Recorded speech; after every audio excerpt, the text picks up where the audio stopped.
Hey there y'all, and welcome to the kitchen. This episode is a look into one of my live classes with my teenagers in Mama Whitten's kitchen. I teach middle schoolers and high schoolers every single week practical cooking skills and how to have confidence in the kitchen. So this episode is just that. If you have a child in middle school or high school that you're interested in signing up for cooking classes with me, the description will have the link in it below, and I would love to see them in the kitchen. Happy cooking, and I hope you enjoy. Okay, so let's get started. Today's class is going to be salmon with a delicious summer vegetable pasta. So salmon is one of those things that we are getting easily accessible in the fish department. And you'd be so shocked how easy it is to cook. We usually find salmon, unlike many fish in the grocery store, skin side on. They still have the skin. And a lot of people like to eat salmon skin. So the goal here is going to be to make sure your skin is very crispy. Now, you don't have to eat the skin, but you don't know if your person next to you may that you're serving dinner to. So you still want to have that skin nice and crispy, and if you want to discard it, that's totally up to you.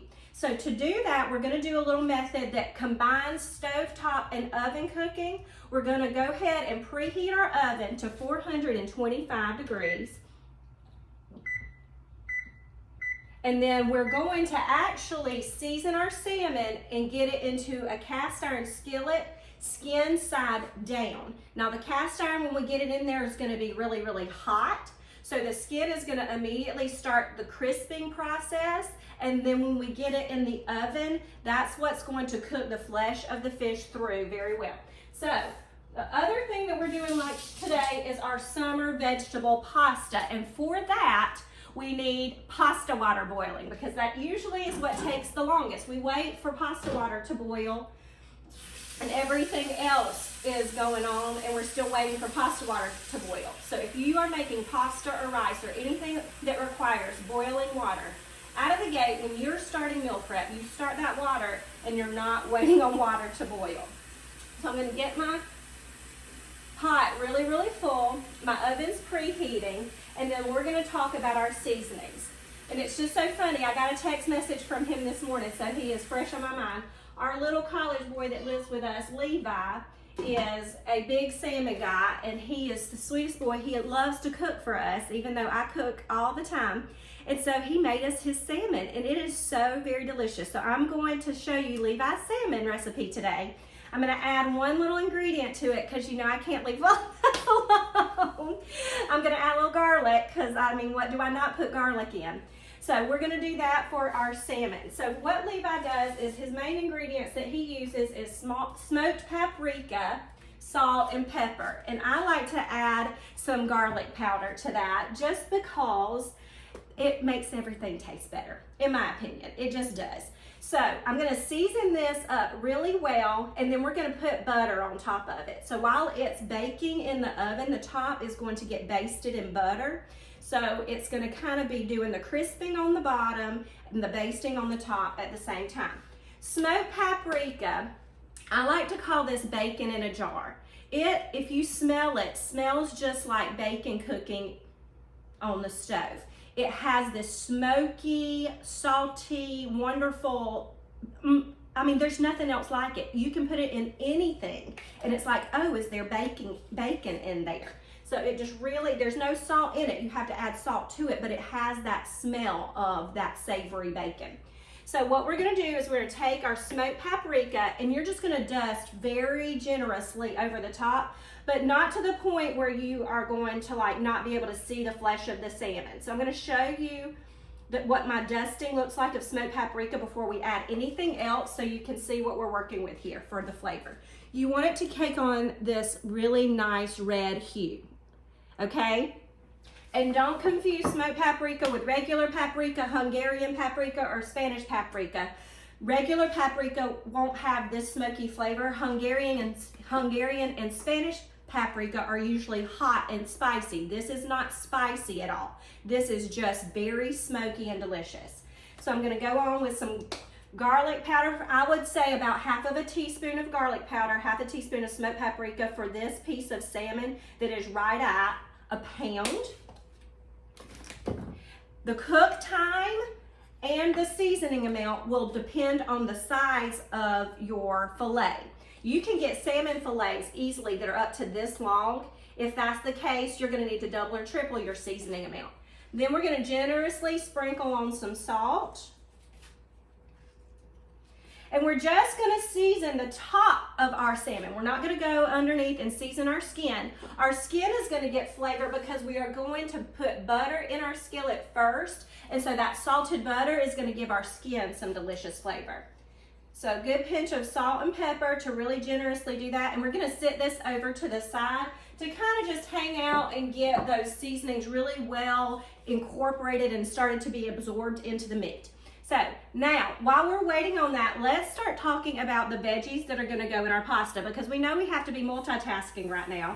And if we're not chopping veggies, then we're wasting our time. You can totally do this with any summer veggies that you have in your fridge, in your garden, whatever. I'm gonna use a yellow squash today, a couple of vine ripe tomatoes, which we have usually got running out of our ears, but right now we have so many tomato plants. I think right now we have about 15. Many of them came up on their own, but we have our cherry tomato plant going nuts. Only one of our big tomatoes actually producing right now, and then the rest of our plants are kind of in the early stages because we start our garden in March. So our original big tomato planting has gone out and we're waiting on our second one to start. So pray for our tomatoes. I'm trying to be patient. I think I might have another red big one by the end of the week, and I'm so ready for it. So we've got 2 tomatoes. If you have one big heirloom, you can absolutely use that. We're gonna obviously use an onion. What do I not use an onion for? And then I'm gonna put in some green peas. You may have these in your garden right now, but these are frozen at the peak of freshness. So I always say, go ahead and pass the green peas on the canned good aisle, and always, if you cannot get them in the produce department, get them in the freezer section across the board. You wanna go ahead and do that. And then obviously, what do I not use garlic in? We're gonna use some garlic, some parsley, and some lemon juice in our pasta, and a little bit of olive oil. So I'm just gonna get to chopping, and then we will be ready to start our salmon in just a few minutes. We also need to make sure we get our pasta water on, because we filled it up and didn't turn the thing on. So we're gonna need to get that going. All right. Our pasta water is on, and we're gonna chop our veggies. Now with our vegetables, you can use zucchini, you can use whatever you like to. If you have a garden full of green beans, you can just chop your green beans down pretty small and get them in here. The goal is going to be to get your veggies in the reasonably same ballpark of size. And we talk about that all the time. That's not a new lesson.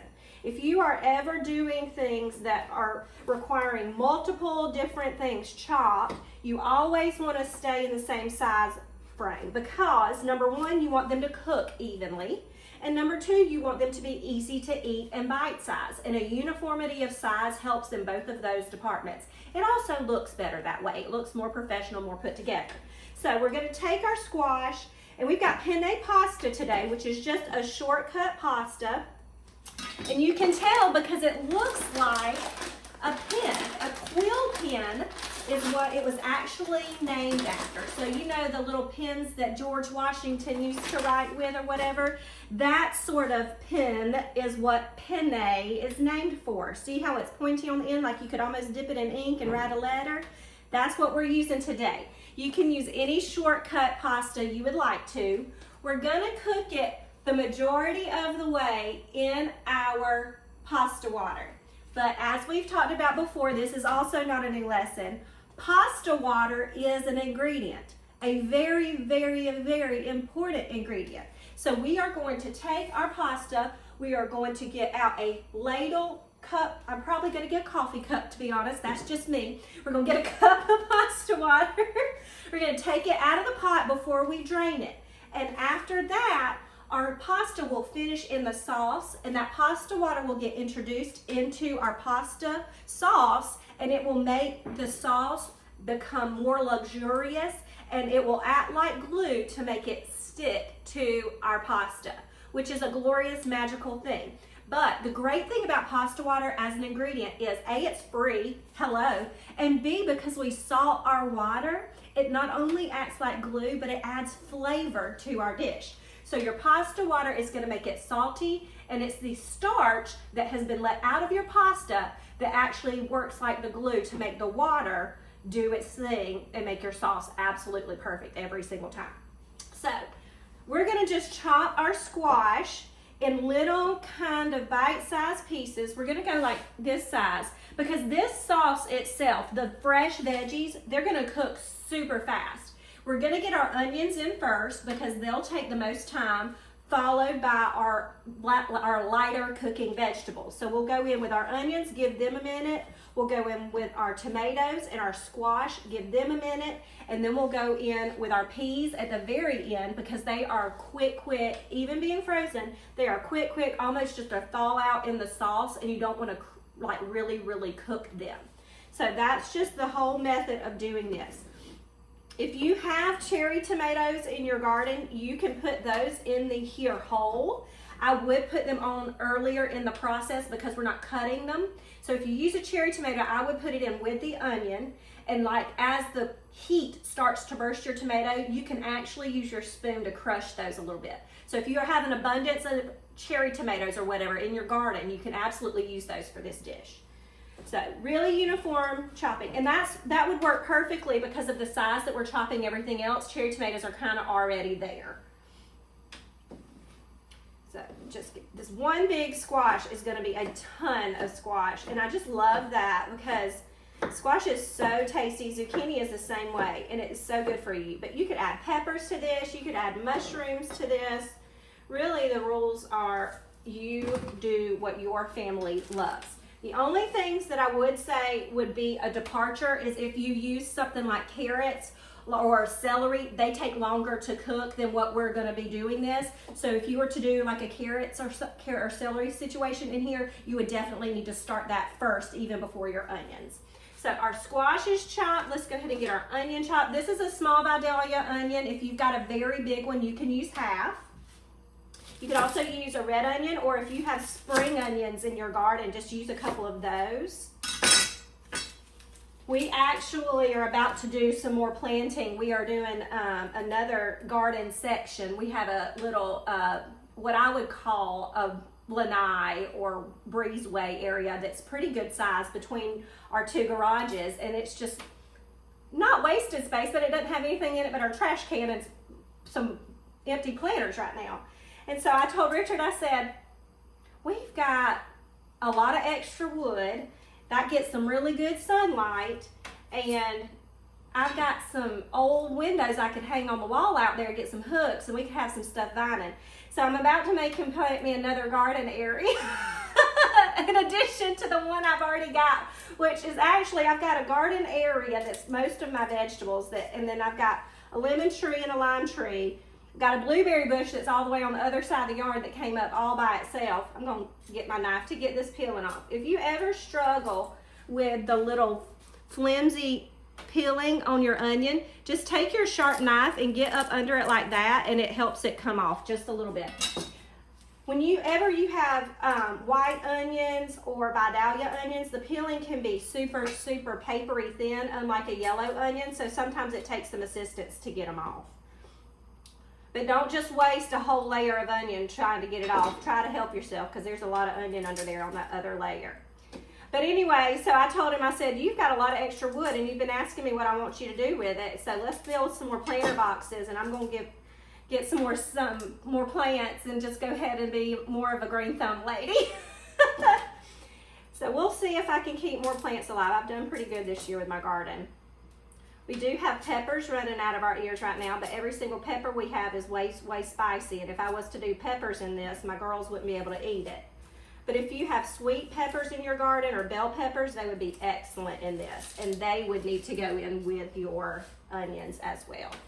Okay, so finally got my onion paper off. That was a doozy of a time. I didn't time it, but it probably took me 3 minutes to get that onion paper off. I was yapping at the same time.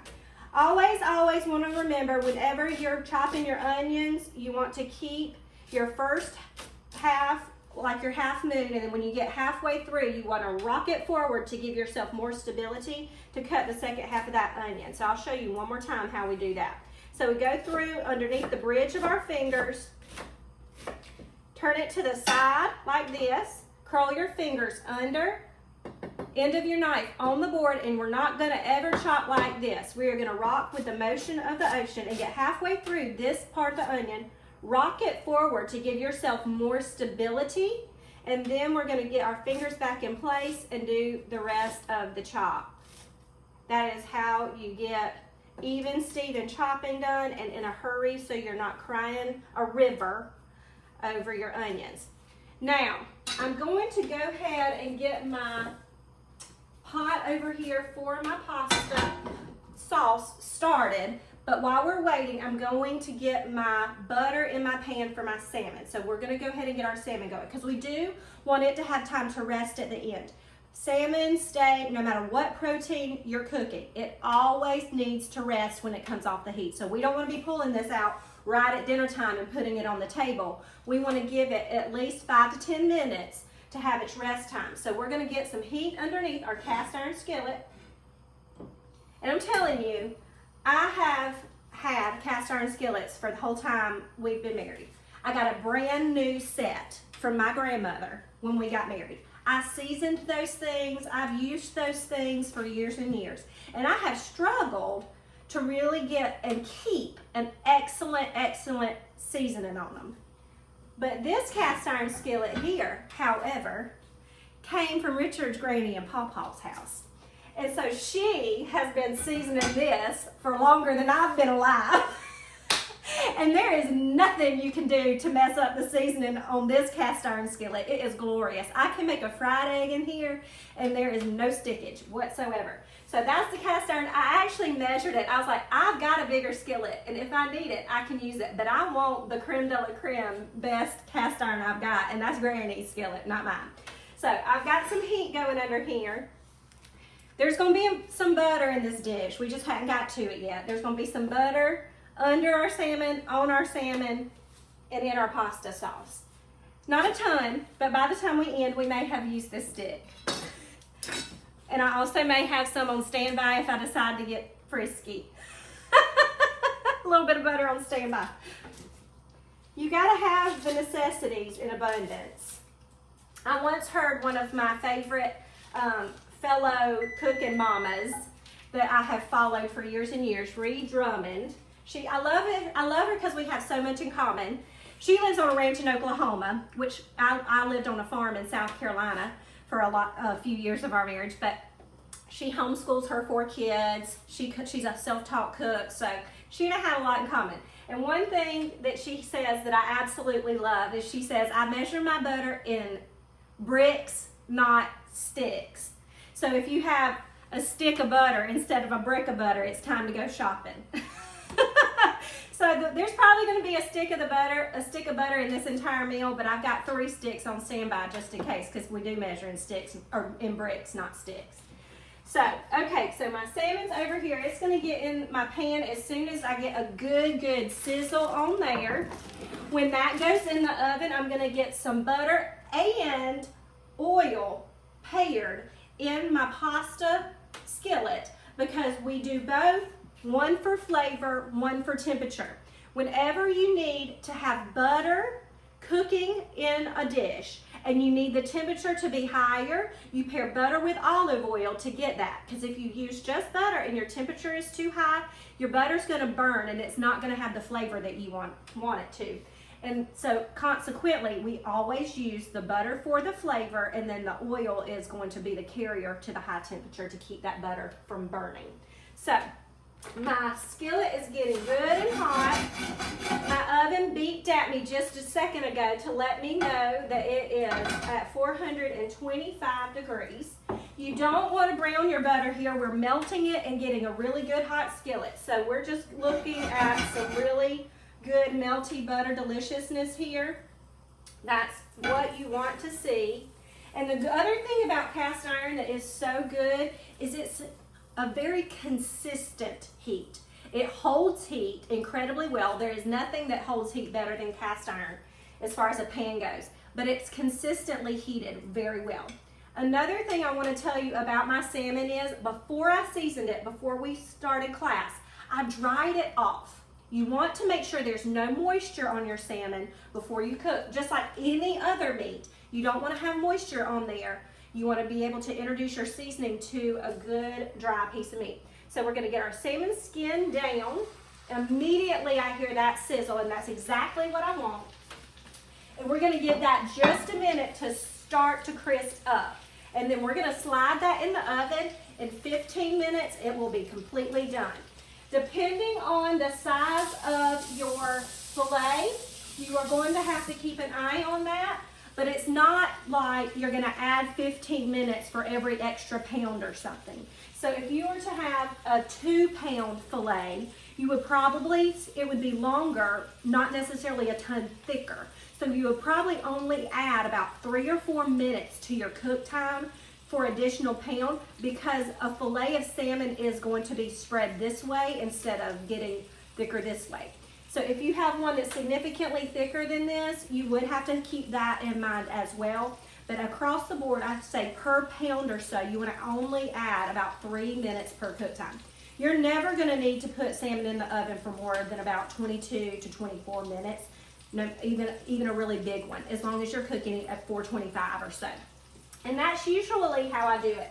I have done it on the grill with a cedar plank. I've done it we do it blackened, which is a stovetop method. If you do that, it's very fast. That's about 2.5 minutes per side to get the blackening really, really crispy and it cooked through. But this method in the oven is going to be a really good 15-minute protein done for you for any time.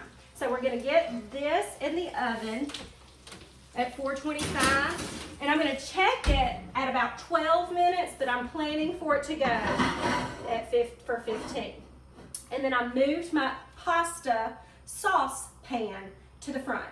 Now I say sauce, it's a little bit of a loosey-goosey term. It's going to be the sauce that flavors our pasta, but it's not incredibly saucy until we add the pasta water and the lemon juice, and our butter all combines to make a really saucy consistency at the end.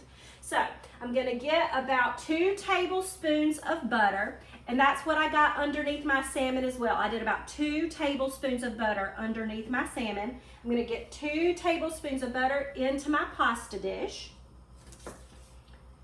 And then we're going to get in our onions, and I'm going to get in some garlic. Does anybody have any questions at this point?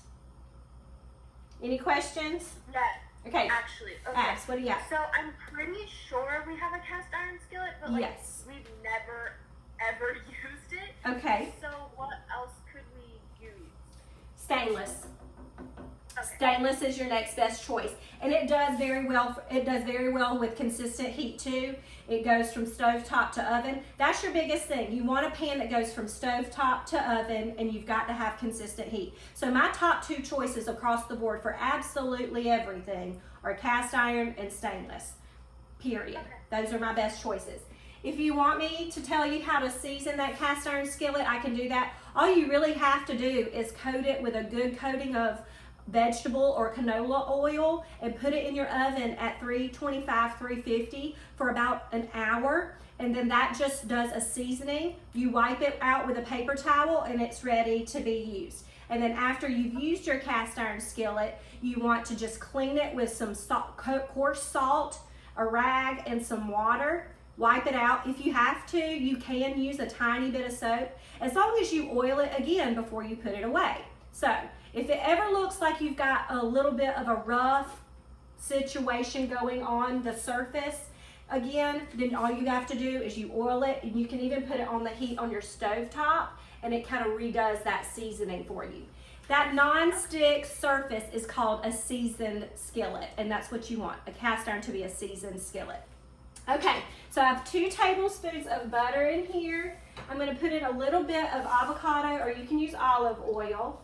Probably another tablespoon of that. And then I'm going to go ahead and get my onions and my garlic going, and then we can get our tomatoes chopped. This is about, I would say, ½ a cup of onions. And we are using a pound of pasta here. You could also double this very, very easily. I'm going to go ahead and get a tablespoon of garlic. And I do prefer the garlic cloves for this, but we are out today and I'm going to the grocery store later. So a tablespoon of garlic equals about 2 whole garlic cloves. There's really no such thing as a pasta sauce without garlic in it for me. No matter how simple it is, it's going to have garlic in it before it has anything else. Okay, we'll let that do its thing for just a minute. Let me get my wooden spoon out here. My pasta water, we are at 26 minutes. I turned it off. I think I turned it on at 11:08. So we are just now getting to a boil. I can hear it starting to simmer. So that's why I always say, go ahead and start your pasta water first. It is on high and it has been this whole time and it's just now coming up. So I'm going to get some salt in my pasta water because it is bubbling. And how do we season the pasta water, Abby? How much? Salt. Make it taste like the ocean. Yes, ma'am. We make it taste like the ocean. So it looks ridiculous, but we do it. I actually watched one of my favorite chefs do this one time, and he kept on going like 5 times, and I was like, yeah, and you've got man hands. I put at least 2 heaping tablespoons of salt in my pasta water. Okay, so it is coming up to a boil. You always salt once your water is boiling. Don't salt it until it's come up to a boil. Then you add your pasta. So we are going to get this in here.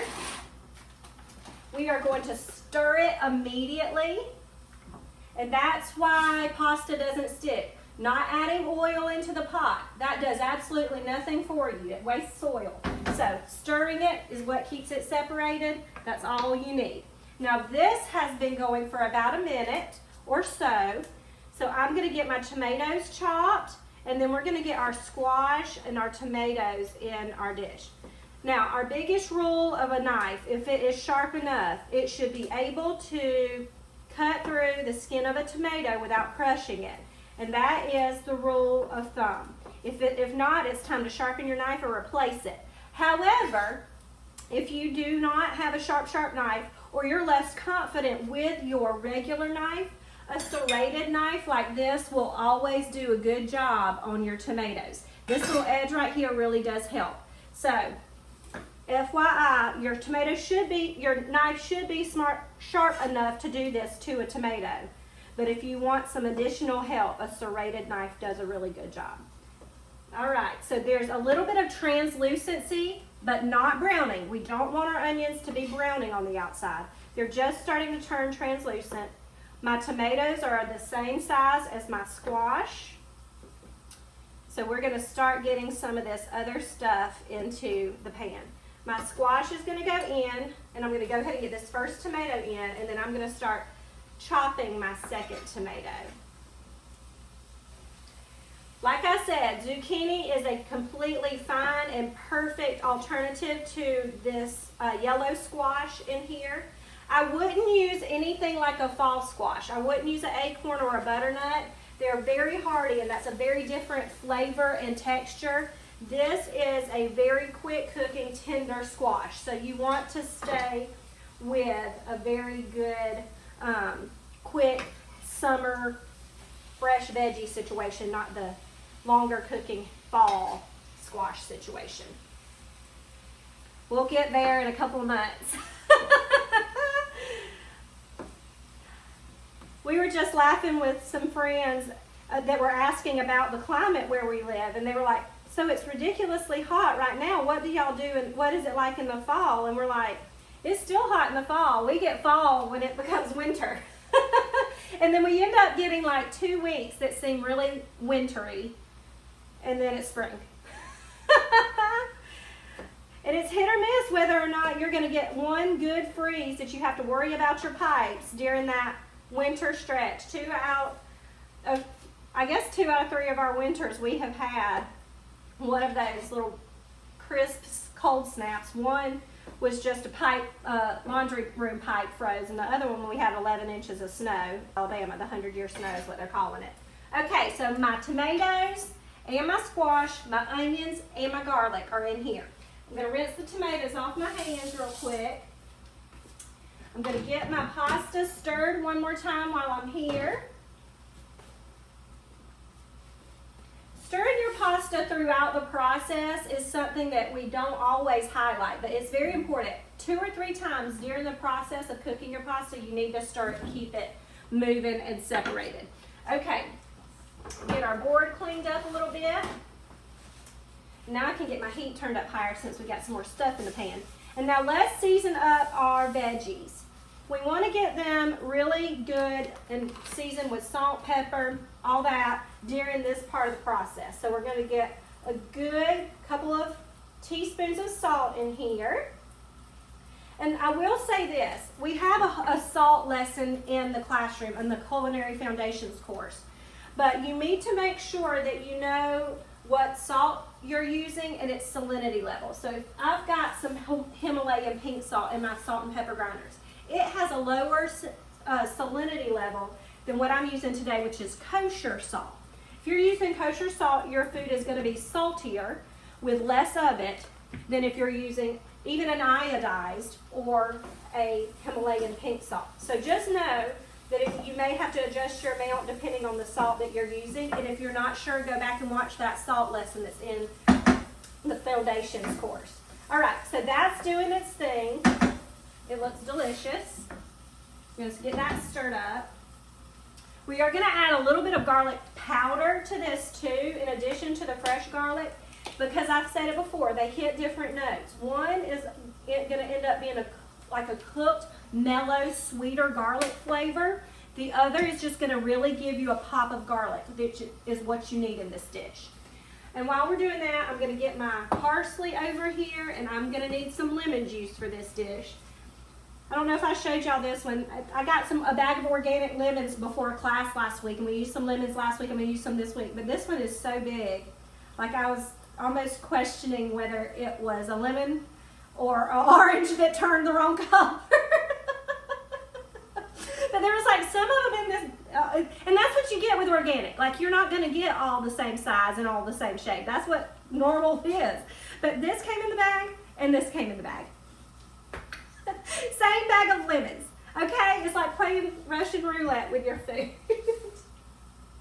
Okay, another thing I do want to point out that we didn't earlier is when I did start to bring my pasta water up to a boil, I had a lid on my pot, and that is super important because that's going to completely cut the time in half that your pasta water needs to come up to that boil, because it's got heat coming from the bottom, but if the lid's not on, it's escaping out the top. But if you put a lid on it, the heat's coming up from the bottom, getting trapped in there, and therefore your water is going to come up to a boil faster.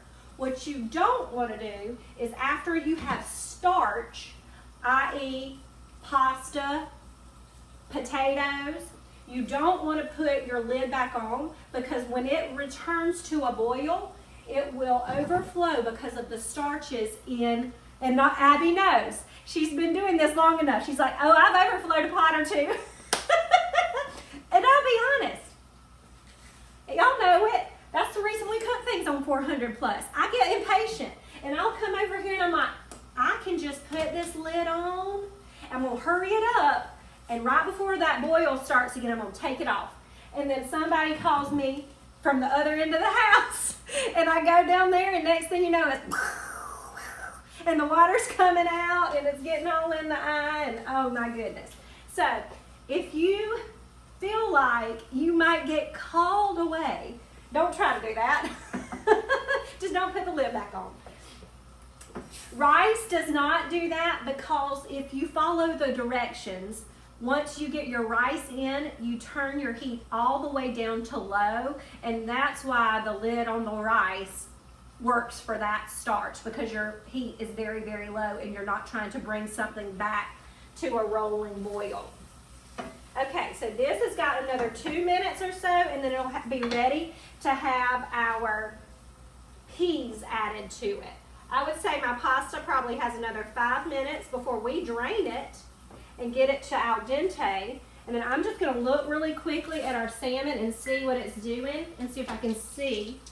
It's starting to look really, really good. So it's probably got about 2 minutes left, and then we'll be in salmon time, and it will do its rest. So one more little stir. And don't dirty an extra spoon. If you've got pasta sauce going that you're stirring over here, it's not going to hurt a thing in the world for you to come over here and stir your pasta water with it. I say it all the time to my girls these days, don't be extra. You don't got to be extra. I would say they don't do the dishes, and I do, but that is Hannah's new favorite thing. She loves to wash some dishes, and honey, I will take it. And she doesn't want help unless she absolutely has to have it. She's like, nope, I do not want any help. You go do your thing, and I'm going to do these dishes. Load this dishwasher. We're about to have a big birthday, and I can't believe it. She's getting so big. We're losing teeth left and right, starting big girl school. That baby child, though, she's a little nugget, and it seems like she's going to be little longer, which I always pray for. Let my littlest be little longer. I said the same thing when my boys were little. And that Noah, he did stay little longer. Okay, so I've got my parsley chopped, and my parsley is going to be not only a garnish in this dish, but it's going to be my herby fresh layer within our pasta sauce. So after everything gets stirred together, we are going to put a significant amount of parsley in this, mix it into our pasta, and just save about a tablespoon or two of this for garnish. So this parsley is actually an ingredient, and I have about at least, I would say, a third of a cup of parsley chopped here, or 4 good-sized tablespoons of parsley chopped. Okay, so now we are going to go ahead and open our bag of peas. Thought I had scissors right here a minute ago. I didn't. And these peas are the steam in the bag if you want to, but that's not what we're going to do. We're going to dump them into our dish. We're not going to use all of them. We're going to save about half of these. We're going to put about a cup of peas into our dish. And I'm going to grab the Parmesan cheese real quick.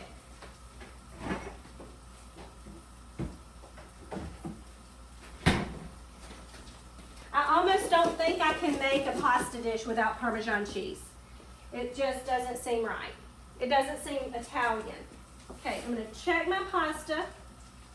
They've got another minute. Just get this. Now what we have going here is our tomatoes are starting to break down and our dish is becoming saucy. And that's what you want. Our squash really does still have its integrity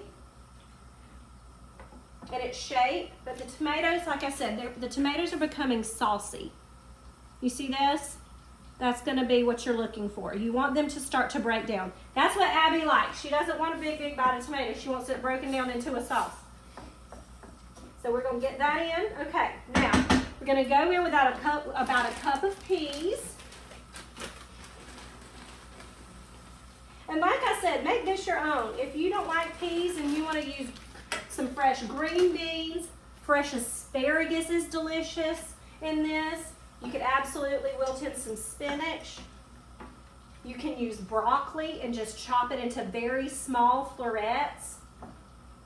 Or you can skip a green vegetable altogether and do tomatoes and onions and whatever. But this is a really fresh combination that I love. Okay, so my peas are going to go in. And because I want this to really just thaw my peas out and all that, I'm going to trap the heat in real quick so that steam helps my peas start to thaw out, and they'll be beautiful in just a second. So now let's get our salmon out and see what it looks like. I'm going to get a landing pad ready for it. We don't want it to come out and me have to figure out where I'm going to put it. So we're going to go ahead and get that ready. FYI, because you asked about stainless, I know that you know this about cast iron. The handle is hot. Anytime it comes out of the oven, anytime it's on the stove top, not just the pan is hot, the handle is hot. The same is true for stainless. After it's run a little while, the heat travels, and if that handle is stainless too, the handle is hot. So always, always remember, be very, very careful, and don't just go grabbing handles, because some of the worst burns I have ever had are from grabbing handles that I forgot were hot. And there is our salmon, y'all. So now what we're going to do, like I said, we are going to put some butter on the top of our salmon. I'm gonna put a couple of tablespoons just right over the top. And it's going to melt into our dish. So just so that gets good and melty, you could get a piece of foil, but I just like to put a lid on it, and that's gonna trap in that heat and melt that butter. And I love this part of the process because now there's like a crust formed from the seasoning on the top, and the butter's gonna melt in and almost just reintroduce juices back into the salmon. Absolutely delicious. I love to finish it that way. We're also gonna put a little squeeze of lemon juice and some parsley on it at the very end after the butter's melted. So now let's check our pasta. We want it al dente, which means in Italian, to the tooth, which just is, the goal is that you want it to have a little bite or chew left to it. You don't want it to be totally cooked.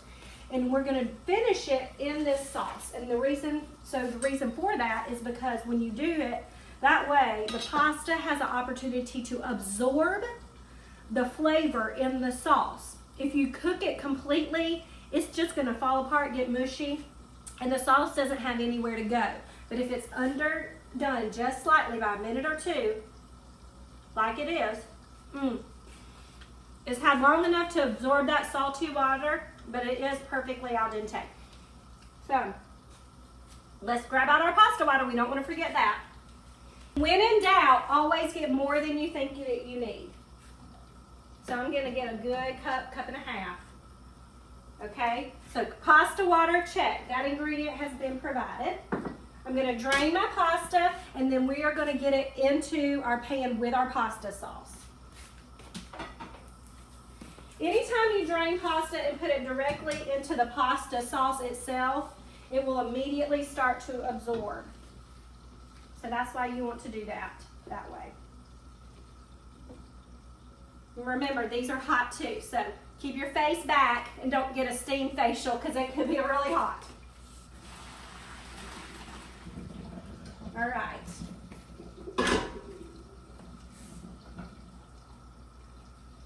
Let that sit for just a second right there and drain while I take my lid off. Ah, so delicious. My squash is cooked through. My peas are very bright green, and that's how you know that they're perfectly cooked. So we're going to stir this up just a little bit. Now, we are going to add in our pasta. And this sauce is going to come together so quickly at this point. Next, we add in a squeeze of lemon juice. I'm going to get it off of this big one, but I'm almost scared to cut it in half because that could rain like a whole cup of lemon onto our dish, and I don't want a whole cup. At this point, you can turn your heat down to medium-low. I'm going to squeeze a little bit of lemon juice in here, just a couple of tablespoons to brighten up the dish. We're going to put in a good handful. Like I said, we're leaving some for garnish, but we're going to put in a good handful of parsley. We're going to add half a cup of Parmesan cheese. You can also use Asiago. You can use Pecorino Romano if you want to here. But I'm going to use half a cup of Parmesan cheese. Always keeping some to serve on the table or as garnish on top. And then in with our pasta water. Now, I'm going to use about half a cup of this, see where we're landing, and then I may need to add a little bit more. But you'll be able to tell when your pasta has the right amount of liquid to it. You don't want to have a dry pasta. So we're just going to turn our pasta underneath with all of our sauce and all of our veggies. I love a good summer pasta because it doesn't feel heavy like some of those creamy and like heavy, ultra cheesy, meaty dishes. We are getting our protein with our yummy salmon, but this is just a really light, delicious option.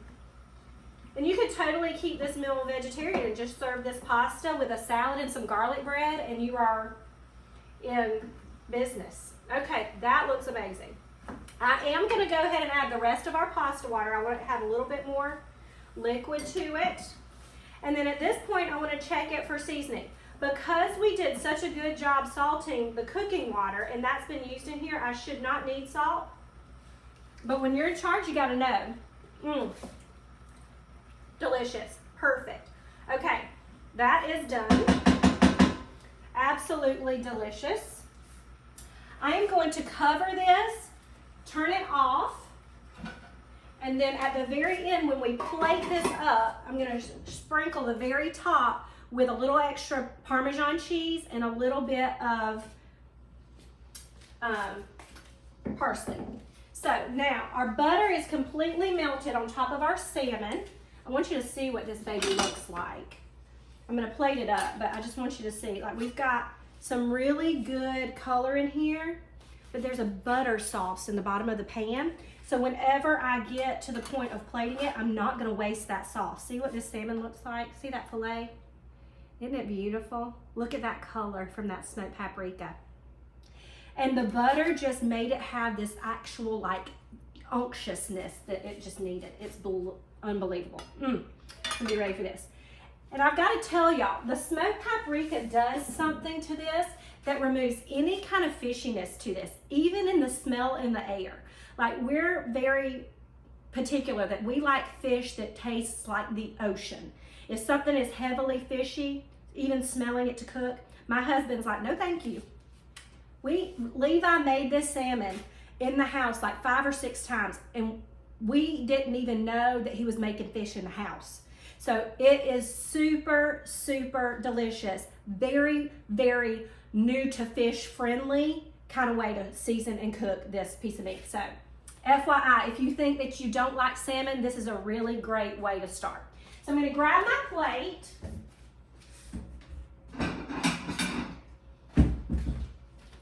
And I'm going to show you how to plate up this meal. Michaela and Abby, if it was you, what veggies would you put into your summer pasta? I would probably add like spinach or something. Okay. I love spinach. Yes, you do. I don't know. Michaela, what's your favorite summer veggie that you would like to add in?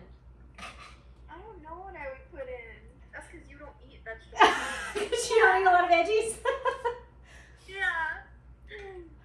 Well, if you try it this way, I think you'll like veggies that are covered in Parmesan cheese and married to pasta.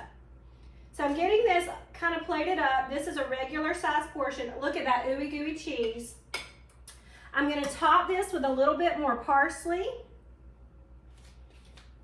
I'm going to get some Parmesan cheese. And if you have fresh grated, absolutely use that. I'm going to also hit it with another hit of black pepper. And that's super important to do. Black pepper makes things pop like you would not believe. So get a little hit of black pepper on there. And then I'm going to cut a piece off of our salmon fillet so that you can see the inside of it, as well as give it a little taste. I can give it a taste and show you how to do presentation wise. A pound of salmon, I would say, easily feeds 2 to 3 people. So if you want to do for a family of 4 to 6, I would say get 2 pounds or so. But typically when I cook salmon, my girls, one of them likes it, one of them does not. I'll let y'all guess who's who. But look at that delicious salmon. Look at the inside of that. This is what you want. You want to have this flaky juiciness in here without it being totally overcooked and dry. You just don't want that. So let's put a little parsley on our salmon.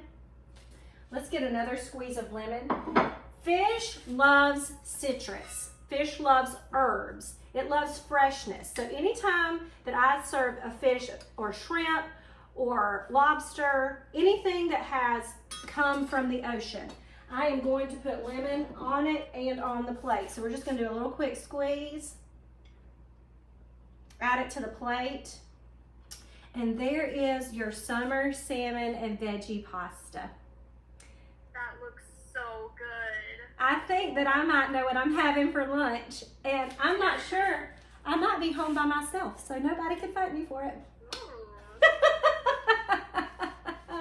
I'm going to give it a taste, and y'all let me know if you have any questions real quick. Y'all have anything you want to ask me?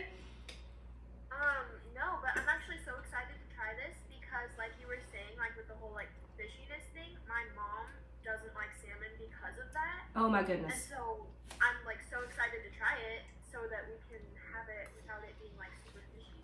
So. Mama's gonna love it because like I said, I'm standing over it and I don't smell fish.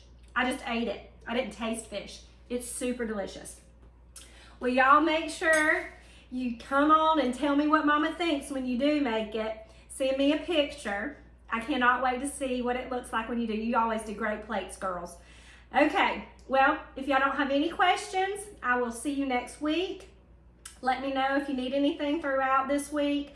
And I put 5 new lessons in the classroom this morning. So I think I put 2 into shortcut suppers, and I put 3 into some of our Mama's favorite recipes.